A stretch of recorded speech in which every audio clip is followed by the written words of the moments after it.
Welcome, Peter. Would you like to tell us, first of all, a wee bit about yourself? Well, I hope listeners will know me from the Fido programme on the radio for close on 20 years now.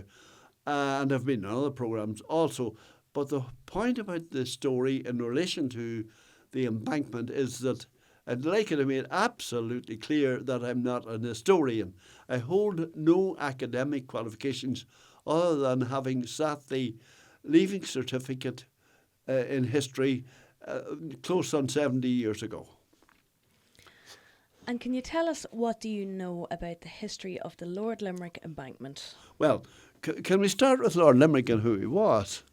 Way back in the 1690s, in the wake of the Battle of the Boyne, two Scottish entrepreneurs came over here and they bought the title from the Dungannon estate. Now, Dungannon was Marcus Trevor, who came by the title from supporting Charles II in the English Civil War. But when he died, he left the whole place bankrupt. And according to the Book of Dundalk, which is written by a man who I knew, he called himself Paddy Goduvi in writing it, but I knew him as Paddy Duffy. And he was an extraordinary character himself. But he says that, I'm quoting here from his book, that James Hamilton and James Fullerton arrived in Dublin in 1587 to serve the interests of James the Sixth of Scotland, who of course was James the Third of England. And there's a whole long piece about him anyway, but the Hamiltons outmanoeuvred Sir Hugh Montgomery, who had purchased the Con O'Neills to the greater spoil of the possessions. But anyway, his son was created in 1644 the Earl of Clannyboy. It's spelled Claneboy. There's a Clannyboy in Belfast still. And the territory, the sept of Brazil. But William Hamilton married Ellen, daughter of Brian McGuinness of Tullymore, County Down, and that's where the Hamiltons got their titles from. This passed on his death to his son James Hamilton of Tullymore, who married Anne Mordaunt. Interesting, Anne Mordaunt started possibly the first school in Dundalk up in Ann Street. But her son then was MP for Dundalk, and he was the James Hamilton, who was a Baron Clannyboy and became Lord Limerick in 1719. And then later became heir of Clonbrassil in 1736. Now we're talking about the early part of the 18th century. When he got the lands in Dundalk, he set about changing the whole outlook of the whole of the area, pulling down old castles and dumping them into the harbour to make harbour works. And as a result, he changed the whole face of Dundalk. But we move on then to a slightly later period when we're talking about the port of Dundalk. And Duffy in the book says that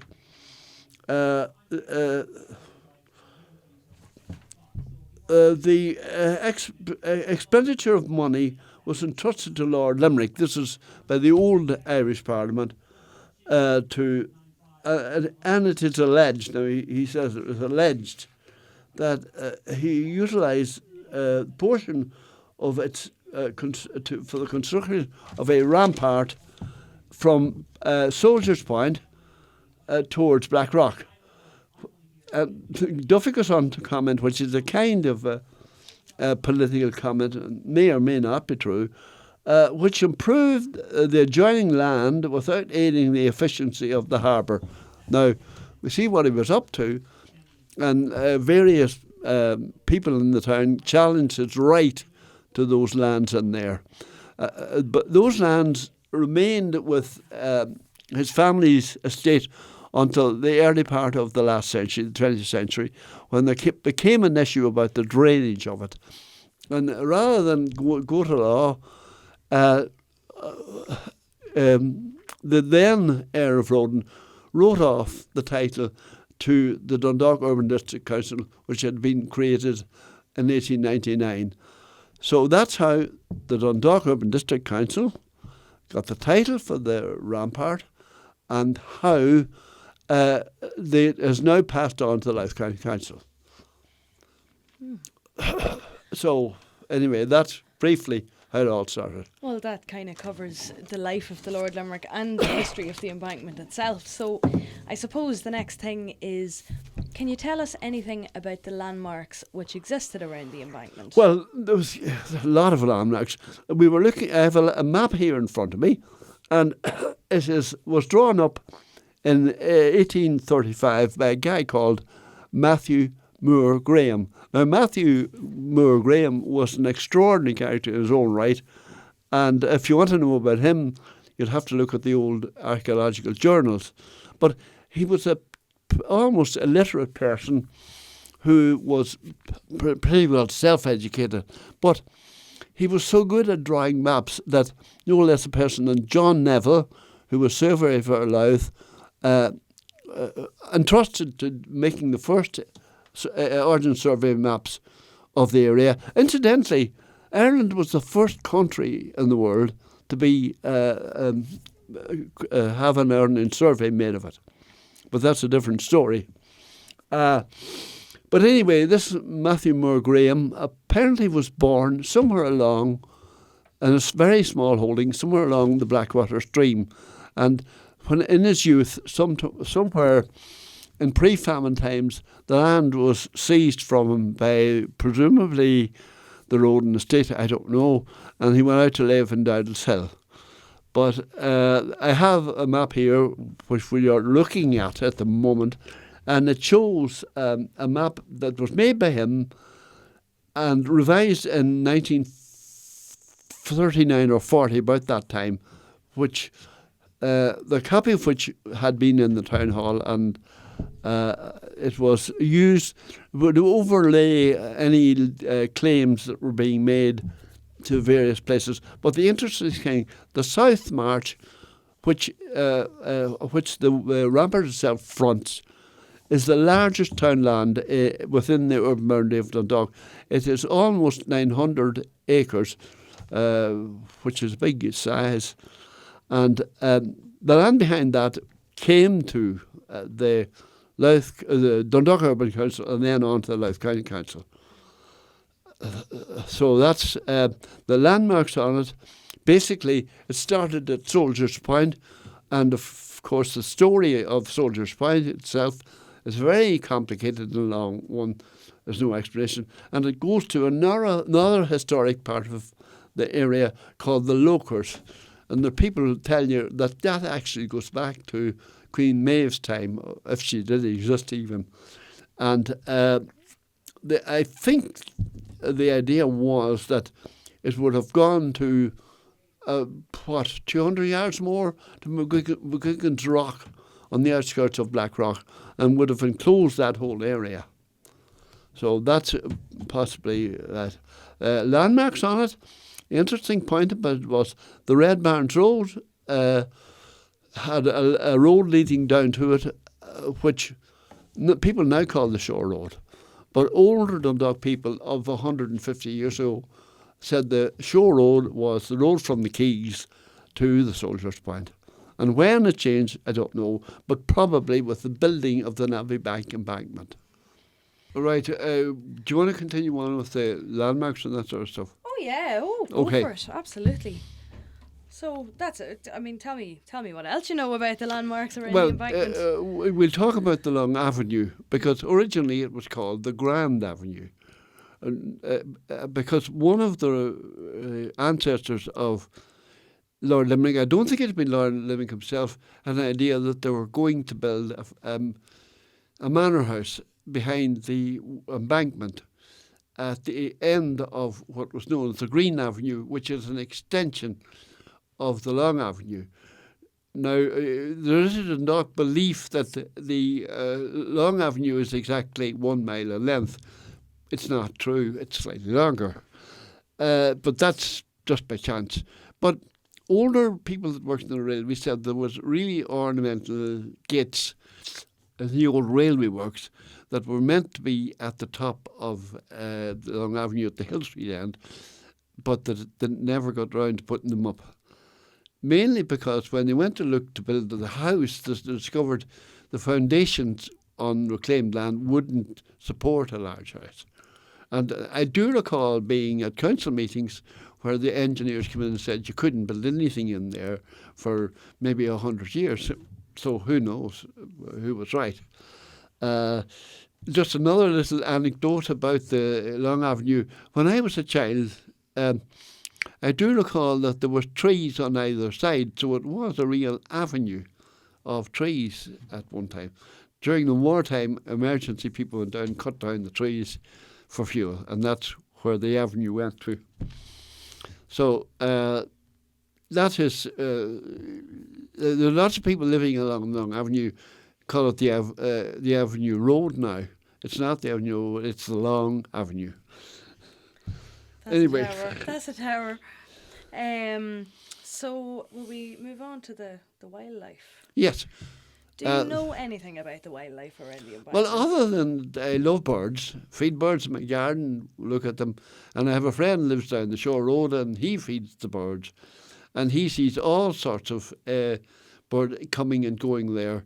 But what I do remember from a childhood when my house was surrounded by fields and that flooded in the wintertime, there was a bird called the lapwing. And when they would appear in the fields, my mother would say, there's rain coming. And sure enough, it would happen. But there was also another bird, which you wouldn't see now, called a heron. And it stood in the ditch and lived on frogs, I assume. So, also, the field behind my house had hares, which I don't think you could find one in Dundalk. Although somebody recently told me they saw an urban fox roaming around that area. So there's plenty of wildlife about it. Not to mention the flamingo.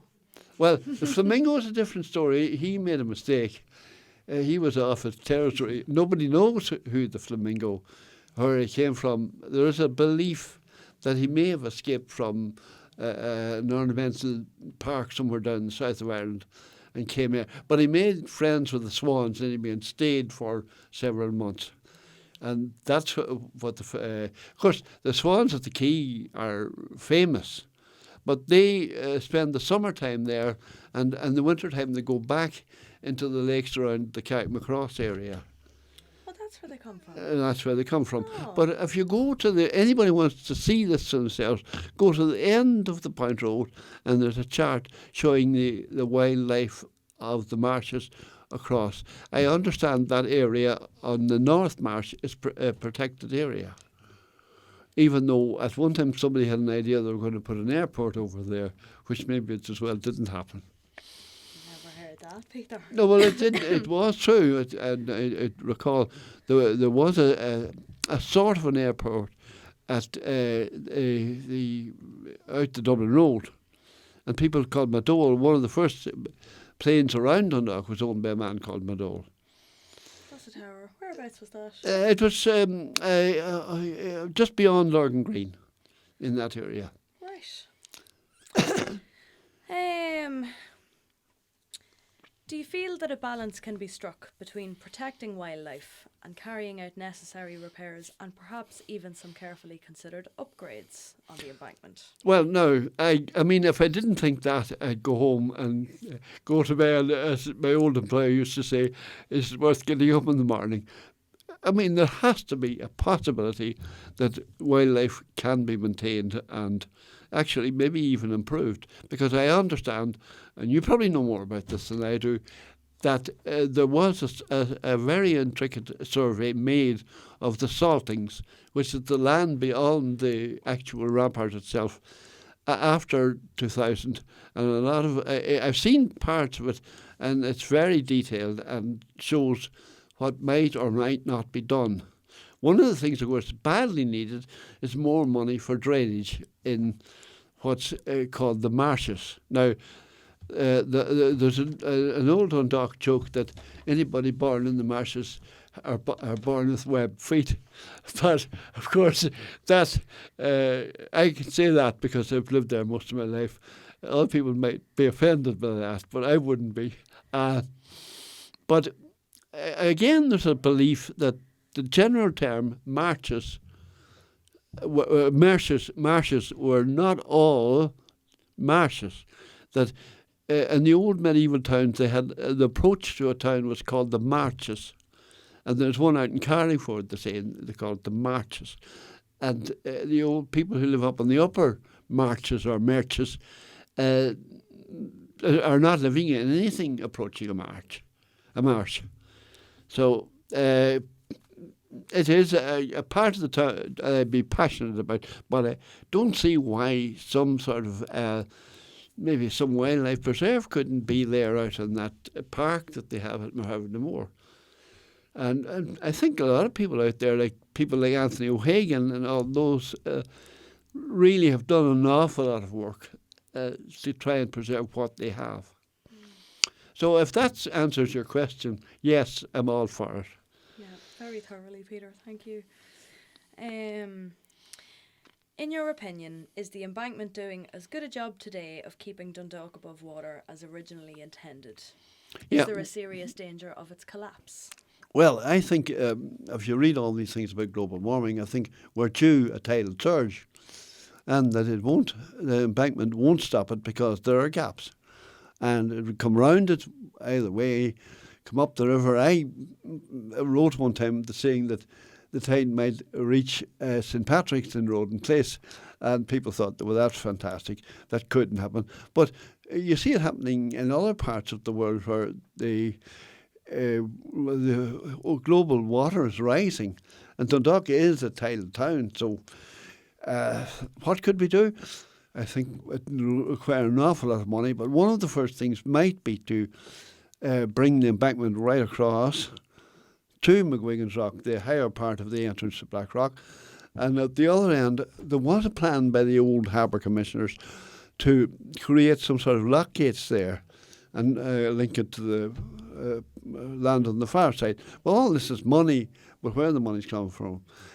Jim Conlon, who lived in St. Gerard's, at the entrance to Black Rock, said that way back when he was a child, he was told that the old Dundalk harbour commissioners bought a man from Holland who was an expert on dams, and he told them that he would build a dike across from Giles Quay to Annagassan, and the cost would be the number of sovereigns that would stretch from that point, Eccleston Point, to Annagassan on the far side. And that was an unbelievable money in those days. So what would it be now? We're talking about not just millions, we're talking about billions. But who knows what might be possible in the future. I think it's 500 metres. Is it? From the last point on it to the rock and Black Rock. Ah, so that's, yeah. But that is, if that could be concentrated upon, that would be a start. In my memory, I remember the tide coming in up and flooding that area where there are lots of houses now. Yeah. And I'm waiting to see the day it does happen again. Yeah. Which may not be far off. Well, it's creeping up people's gardens, yeah. The tide already. I understand Emma Coffey's interested in all this, and she would know an awful lot about that because her people were intimately involved in the ecology of the town. She's coming in on Monday, so right. We'll nab her then. What would you love to see happen for this piece of infrastructure in the future? Well, you've kind of already covered. Well, I have, but I understand from my friend who lives out there that some work is being done and has been done, but I suspect not nearly enough. The reason that the flow of the Blackwater isn't so strong was that way back many centuries ago, a lot of the waters are diverted down into what's called the Rampart Stream, originally called the Mill Stream, and of course that took the pressure of the Blackwater and maybe aware that the stream that flows give a down false there sense is of known as the security Ship River. as a result. And it flows over into the Fane River on the Strand. I cannot understand why they couldn't have walked out and taken the people off the Mary Stoddard in 1858. It seems impossible. But Charlie McCarthy of the Point Road assures me that the whole topography of the area has totally changed. Yeah. So it's a huge. There was a man attempting to improve that as a walkway, and they had great ideas, and they got permissions and all that sort of thing. But money was never forthcoming. Yeah. I think it could be the same projects we're talking about. Yeah. But anyway, well, that's been very enlightening. Is there anything else you'd like to? Oh, I mean, I could talk forever about all this, but it might not, Peter, we're still rolling. You'd never know what I do. Well, one of the, I'll tell you a little story that when I was a child in the pram, the first word I could read was on an electricity pole which said "danger, keep away," and it had a flash of lightning. And I think you can still see that little sign on some of the ESB installations up today. So maybe I can say I learned to read along the Avenue Road. Does that make sense to you? Yeah. I mean, one of my things I've tried to do all my life was I've tried to get people interested in their environment, because local history is not about the laws or anything that's passed. It's about people who lived at the time and what they saw and how they felt about it.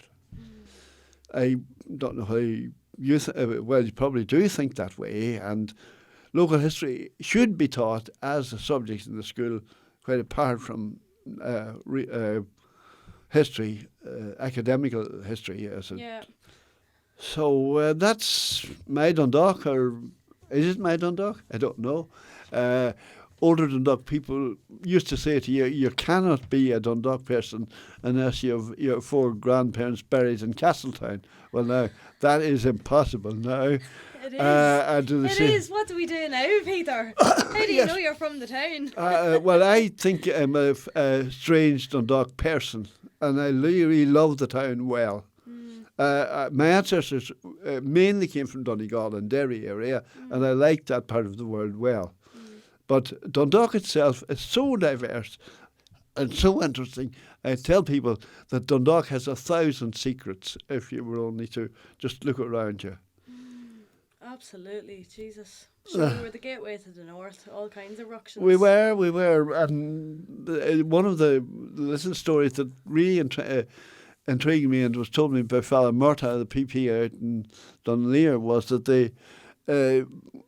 the stained glass window over the Sacred Heart altar in St. Patrick's contains an image of probably the great Earl Hugh O'Neill, whose mother was supposed to have been born in Dundalk. Oh, I never knew that. Yeah, and the history of Dundalk is very complicated, very... Don't talk to me, sure. You'd be several lifetimes trying to penetrate it. You would indeed, because you're from Bridge Street, and Bridge Street alone has the fact that there was a bridge at the end of it, and the bridge changed its form and character many, many times from the coming of the Normans. I hope people will think of me as a Marsh's person, and I'll be accepted for that alone, you know. Yeah. I don't know. I would not like to call it Lord Limerick's rampart, because I don't think he owned it. He used the money he got from the Irish government of the time, faulty and all as it was, to build it, and then used it to improve his own land behind it. So what would you call it? Oh, I'd call it the sea rampart, and I always have. Because the other rampart, of course, is the one that I grew up alongside, and that was the Rampart Stream. There was a similar earthen wall in that part of the town where there was no stone wall. It was a protective barrier from people who might attack the town from that end. The old town wall, like? Yes. Down through. Well, the old town wall, the Dundalk was built in two different parts, and one was the old town wall, which ended about where the GPO is in Dundas Street now, but not all that longer. I'm talking about something that Paul Gosling is the man you want to see about that. Was extended out to Dublin Street, and there was a stone wall built on the right hand side up, but when they came to the mill stream, they had a barrier, and older Dundalk people would tell you that the rampart was not the river, it was the walk alongside the river, which makes a lot of sense. So there you go. Lord Limerick now wasn't the terrible villain that I might be making him out to be in one sense, because he must have been quite enlightened that he saw a way of improving. That's it. I mean, it'd be so easy to try and look for the villain angle with him, but I haven't come across one yet, other than it being a lord and all of that, all that entails. Yeah, he was Viscount Limerick, and how the title comes, I haven't a clue. Yeah, because it's very complicated. I have heard Duffy criticised because they say he didn't quote his sources. And when I was growing up, the old academics would say, unless you quote your sources, not meaningless. But it's very hard to get across to ordinary people, the deed of such and such, or who was this or who was that. Yeah. It's what existed, and you'd have to try and tell the story as you see it. Mm-hmm.